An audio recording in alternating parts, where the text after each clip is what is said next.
Fala, turma. Vamos falar agora do RBVA. Eu falei no vídeo anterior ali sobre o XPML e agora estou trazendo aqui do RBVA. Por que eu estou fazendo essa sequência? Porque nesse momento, da lista ali de fundos que a gente tem, são os dois fundos que o Caixa para 2025 encolheu bastante, com as últimas compras que os fundos andaram fazendo. Até ano passado isso era algo que estava equilibrado, estava ok, mas aqui agora falando do RBVA, com as pernambucanas que eles andaram comprando, foi elevando o consumo de caixa e com isso é uma situação que a gente precisa ficar de olho, né? O XPML é um fundo muito grande, o RBVA não é tão grande assim, fez bons negócios, adquirindo ali o RBED, fazendo a incorporação, trouxe diversificação, mudou bastante, continuo gostando do RBVA, né? Mas não quer dizer que a gente não precisa ficar um pouquinho atento, tá bom? E eu vou trazer aqui um apanhado aqui do RBVA que a gente não consegue, eu não consigo levar lá no relatório com tanta clareza porque o relatório ficaria grande demais, por isso estou gravando o vídeo, tá? Então vamos direto aqui para a receita do fundo. Aqui assim, imóveis, diversificação, o fundo cresceu bastante, melhorou muito. Vou mostrar para vocês como mudou bastante a receita do fundo, que era 100% agência, agora caiu para 30%. Então assim, nesse sentido melhorou muito. Aqui eles têm um resumo, né? Por isso eu gosto dos fundos reforçando ativos. Olha só, 210 milhões em vendas em 2024, né? Foram 65 milhões para nós cotistas distribuídos, né? E aqui cinco novos tipos de inquilinos, tá? Que é a mensagem do gestor, não vou ler isso aqui que não é sobre isso que eu quero falar. Deixei sublinhado isso aqui, porque isso aqui são os imóveis que o fundo comprou. Legal, gostei, né? Mas talvez podia ter dado uma esperada, né?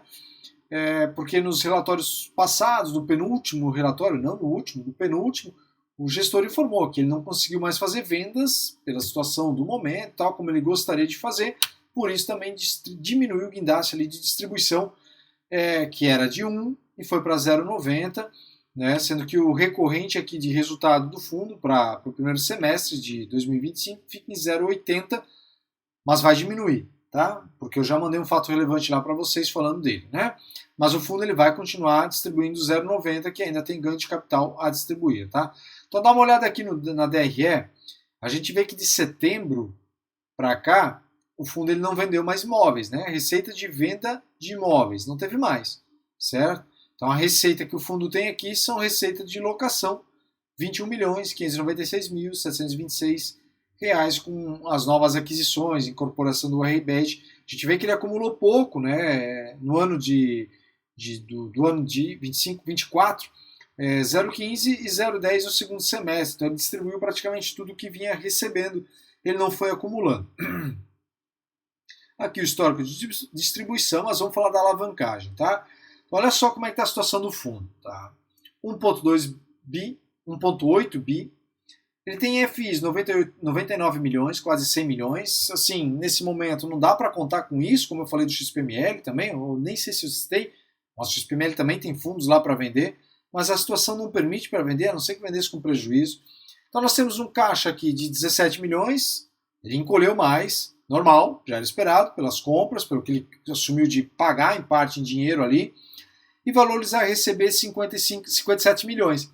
Se a gente somar aqui, dá para dizer que está tranquilo, né, para 25 e um pouco de 26, mas não é bem assim. Dos 55 milhões aqui, apenas 23 são referentes a vendas de imóveis, tá? Então não é 57, falei 55, né? 57 que é referente à venda de imóveis. Parte disso aqui é receita que o fundo tem de aluguéis, então uma partezinha pequena aqui que ele retém dos 5%. Então o que ele vai ter para usar são 23 mais 17, que dá um conforto para esse ano, tá?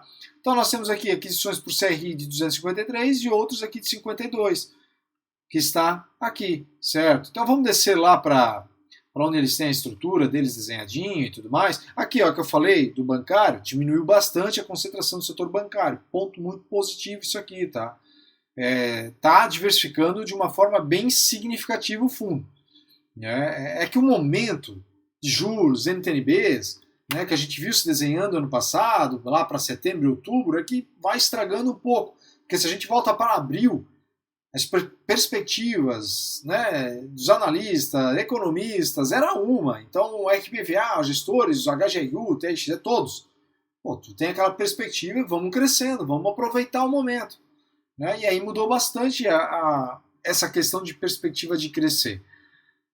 E aí a gente vê que assim, eles conseguiram diminuir o setor bancário, isso é muito positivo. Eu não vou relembrar para vocês todas as vendas que fizeram, os novos inquilinos que trouxeram, os imóveis alguns de qualidade começando a entrar no portfólio, porque não é o intuito do vídeo aqui sim falar sobre a dívida agora do fundo, tá? Então vamos lá, olha só.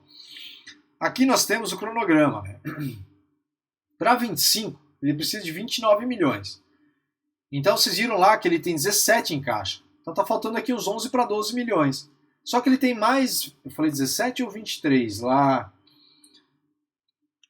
Deixa eu só ver, só para não... ele tem aqui mais 23 que ele vai receber esse ano em imóveis. Então a gente olha para 25 e a gente vê que a situação é ok, certo? Agora para 26 ele precisa de mais 31 milhões.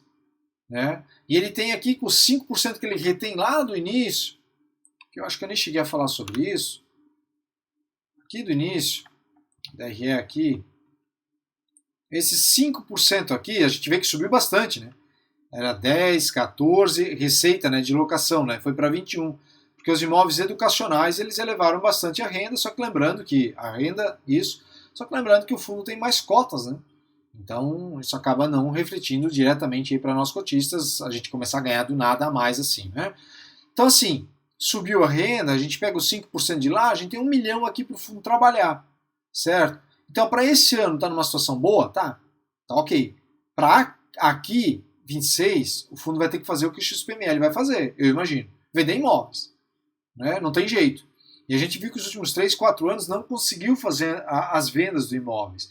E esse aqui é o fato relevante. Então a gente vê que a partir de julho 26 haverá uma redução de 0,6 centavos.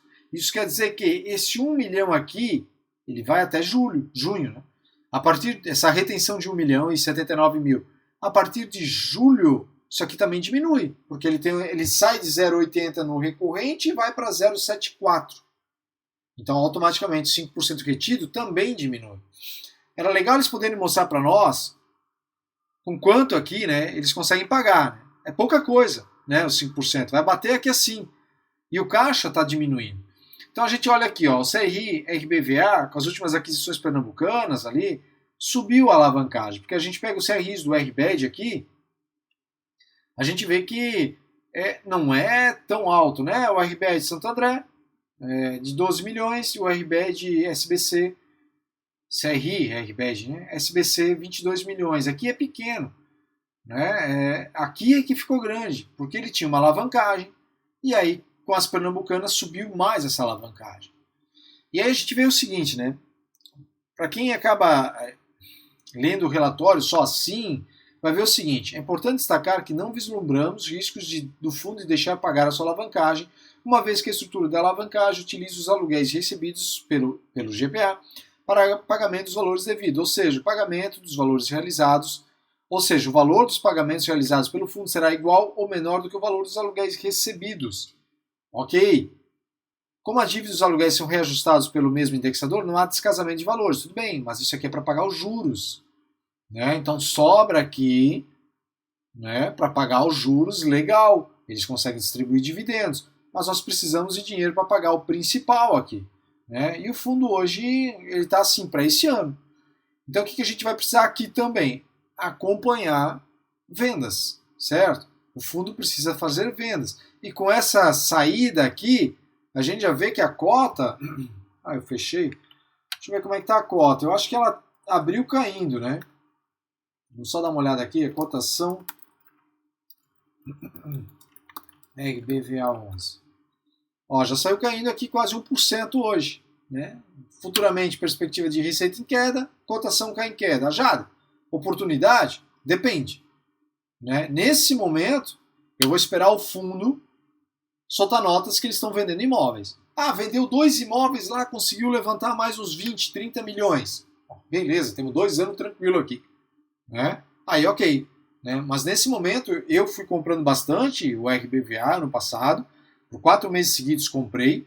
E agora vou dar uma segurada. Não tem nenhum problema no fundo, não tem nenhuma estrutura aqui que, meu Deus, complicou. Nada disso. Só que o fundo vai precisar vender imóveis. Emissão, obviamente, é descartado aqui também. E o fundo precisa vender imóveis. Então vamos ver como a gestão vai trabalhar nessas vendas e nas locações. De repente, aqui onde esses imóveis aqui do Santander que vão ficar desocupados a partir de julho, vai que ele vende isso aqui, né? Porque a gente já viu que o pessoal da gestão mudou bastante, positivamente, e eles trouxeram supermercados para dentro aqui do fundo, onde saiu o Santander no ano passado, retrasado, saiu o Santander, logo, não ficou um dia vago aquele imóvel, né? Então vamos ver como é que eles vão aquele imóvel, vamos ver como é que eles vão trabalhar aqui, tá? Mas fica aqui também então um pontinho de atenção com o RBVA, tá bom?